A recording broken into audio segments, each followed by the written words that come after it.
Mr. Lu, the JB properties are all shooting up. The RTS link is going to build across and it's right now already taking effect. Can I start buying a Malaysian property now? JB, am I too late for it? Well, ladies and gentlemen, I get this question very common, and recently, the level of questions have increased tremendously.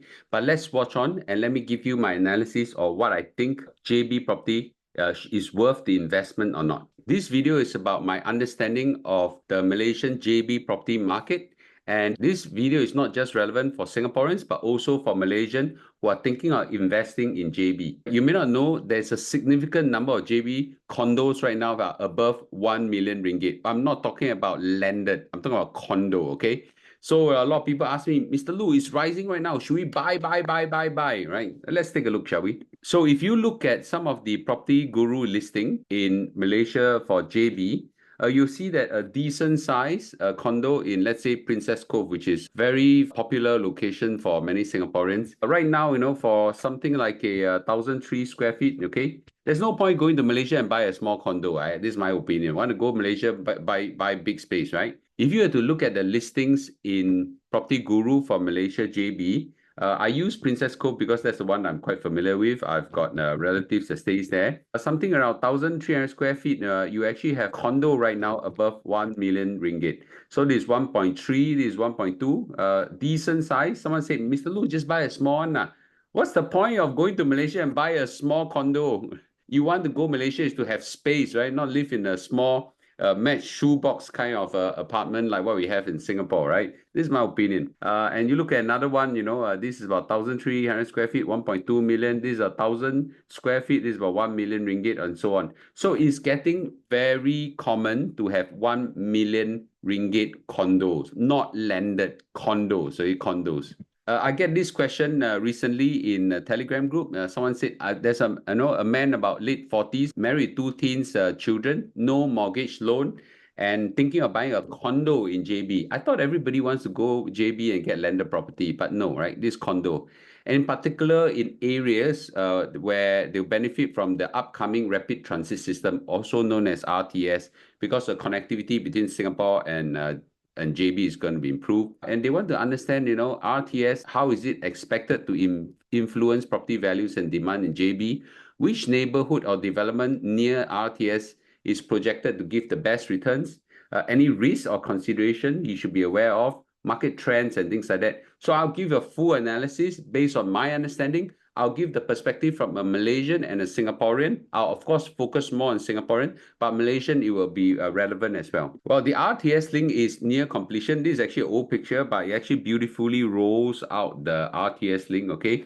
And already connections are starting to build quite well already. And it's already near 80% completion, expect to be ready by 2026. It's not simply just connecting a link between the two countries. You have to build the stations and build the connectivity around the stations and so on. So it's a very, very big project. I'm very impressed with the two countries' leaders being visionary to connect two countries together. Once this thing is up, it's expected to transport a few 100,000 Singaporeans and Malaysians across the borders. It's a big project, right? It's a big project. I don't need to talk about it. A lot of people actually already know about this. This is coming. That's why property prices are shooting up like crazy. So the RTS link will link from the Woodlands North Station, okay? And it connects all the way to Bukit Changga Station, okay, somewhere near City Square, not that near, somewhere near City Square.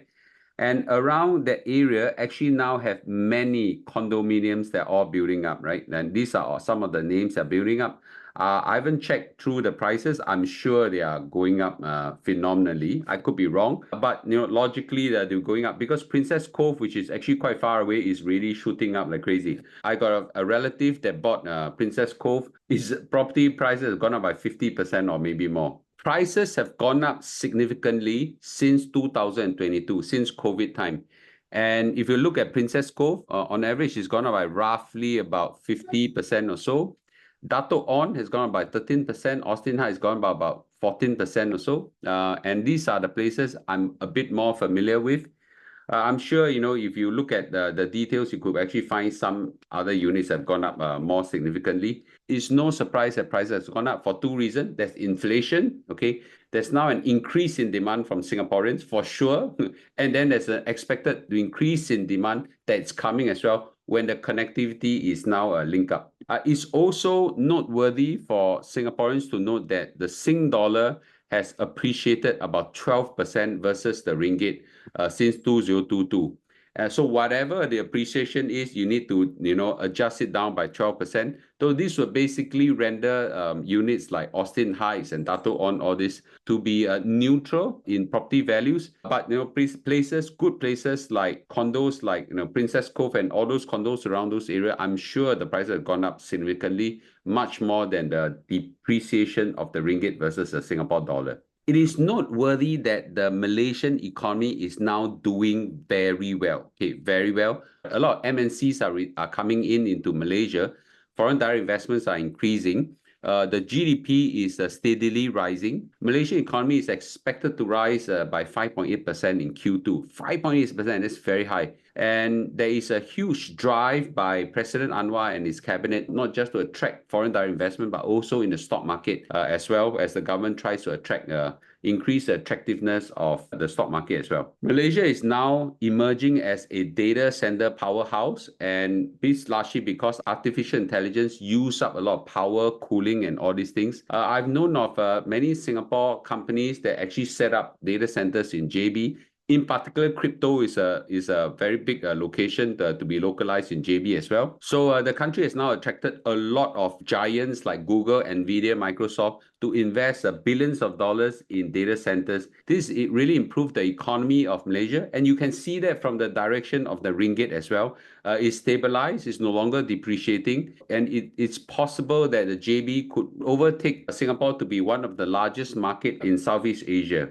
Mr. Lu, so we can buy JB property, right? It's gone up, but it's going to go up even much more, right? Well, this is my analysis. Well, JB, however much demand has increased, the huge supply of property that's left over, it has gone down significantly, and it's probably going down some more, but there's still a lot. They have a lot of land. Okay, they have a lot of land. If they want to ramp up supply, they can, right? There's a lot of service apartment condos that are coming up in Malaysia, in particular JB. And news report actually says that Johor will see launch of thousands of new apartments, service apartment condominiums by real estate developers and blah, blah, blah. It's just a lot of supply. You see, in Singapore, it's a lot more difficult to increase supply, but in Malaysia, land is in abundance, like huge abundance. For them to ramp up supply, it's a lot easier. There's one thing we are all not very comfortable about in Malaysia is there's a lot of policy uncertainties. Many of us are kind of got used to it, but when you sink in, a lot of money into Malaysia, you would like to have some stability. In this area, there is some policy uncertainties. For example, when there's a change of prime minister, change of government, they tend to make some changes that frightens the hell out of people. For example, I think Country Garden was a victim of all this, and MM2H residence scheme that came out also have shocked a lot of people, and certainly these are things that doesn't bring comfort to a lot of people. Many of you doesn't know that, but there is a property gain tax in Malaysia. If you dispose your investment early, you attract a 30% capital gains tax on your profit for up to 5th year. Beyond the 6th year, you still get a hit of 10%, right? And this is something that we need to factor in because the property gains tax marks up the profit. You may not know, but there's a lot of transaction costs involved, legal costs, renovation costs, agency costs, and stamp duties and things like that. These 30% may be quite significant for your profits. This is something I've actually seen myself. A lot of you like to buy new development. In Malaysia, buying new development is not the same as Singapore. Somehow in Singapore, when you buy a new development, there's some level of confidence and assurance of the quality. But in Malaysia, there is a lot of developments that come out. Quality is not so good, right? For example, in Austin Heights, where I am, the same developer developed Austin Kiara, just across the road only. Same developer. The quality of Austin Heights is phenomenally nice, really good, right? And everybody, as a result of that, went to buy Austin Kiara. And guess what? The quality is really bad. Tiles were broken, the quality is really run down and things like that. I've seen a really bad quality even in the same developer. I think the risk of developments built up not completing is a lot less nowadays in Malaysia, but the quality post development is something that I don't get comfortable. So I like to buy existing completed development so I can see my eyes and see whether it's okay. That's my perspective. So I think buying new development has some level of risk over there. Management committee, since when issued, the management committee of a condo, for example, has control of funds generally amount to millions of ringgit. There are cases where management committee have not called for annual general meeting for a long time, and the owners are in limbo whenever that does it. The police commissioner actually alluded that there are many such cases in JB, and maintenance is an issue. From JB property to build, is actually one issue, but the maintenance of the condo is another issue. Maintenance in JB property has so far I've seen really quite bad.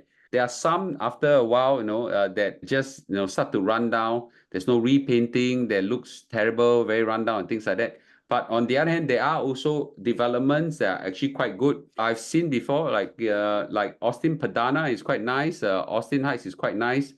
Eco Spring, I think, is quite nice as well. But there are a lot more that really run down and things like that. So this part is the uncertainty that I cannot get comfortable with. But all said and done, the rental use at JB is about 6.25%. This is what my research come up with. And Singapore yield is about 4.63%. Singapore rentals are coming down and down and down. It's pretty bad. So a lot of y'all said that Malaysia rental is so bad, and things like that. Well, you buy cheap, so you get cheap, right? So I think it's okay. The rental yield is about 6%. I think it's pretty decent. But I don't know how long it takes to rent out a unit, to be frank with you. But I think increasingly, if you're near Singapore, I think there are a lot of workers that go in and out of Singapore. I think that part is fine. I think Austin Heights, the area where I'm staying in, rental won't be as good. Eco Spring, I think it's a bit too far away. I think nearer to Singapore, the better it is. For Malaysian who stay in Johor Bahru or Johor, I think investment in property would be very decent. I do expect as the RTS builds up more and more and more, the property prices will rise more and more and more. It is so obvious that it will rise, right? I've seen such cases again and again, right? For example, right, between Milan and Switzerland, there are trains that go in and out. A lot of the people in Italy actually move to Switzerland to work and then come back in the night and things like that. And as a result, the economy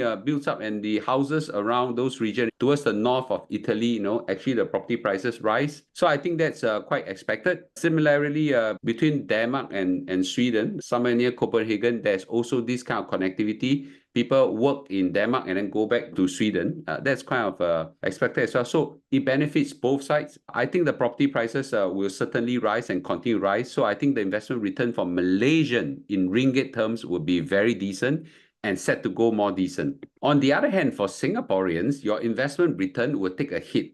For most Singaporeans, you cannot tahan risk. Okay, the Malaysian are big risk takers, most of them are. But for Singaporeans, you cannot tahan risk. It's the culture of a Singaporean.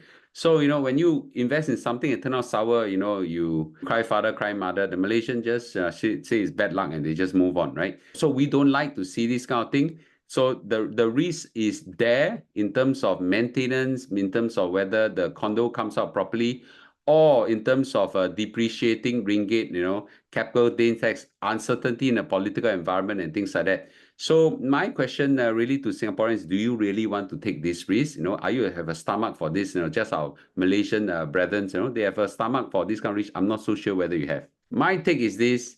Just like myself, buy and write it off, right? Write it off. You just buy for leisure, buy for enjoyment. If you want to invest, there are better investment venues elsewhere. There are better assets to invest in for better returns. Why do you have to chase something that has such a significant risk, right? Some returns are intangible and priceless, like having a nice holiday house, weekend house, and things like that, A small unit, very accessible. I think that's great. That's what I have in my mind. For others, I think that if you really want to buy JB house, don't look at it for a single dollar of investment, right? I don't think you will write down to zero. I think in the best case, we just assume that the value in real terms will maintain. It might have some appreciation, but let's not factor in that. But really buy for it for enjoyment purposes. So this is a consistent message I have. I know it's very attractive, very tempting.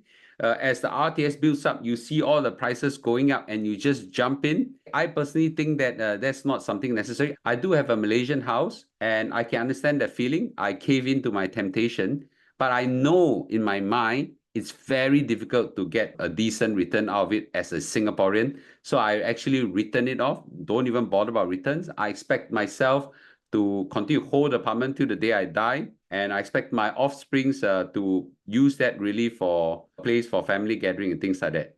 So I don't know. What do you think, right? Fellow Malaysians and Singaporeans, okay? Please give me your comments. I'll see you in a day or two. Thank you and bye-bye.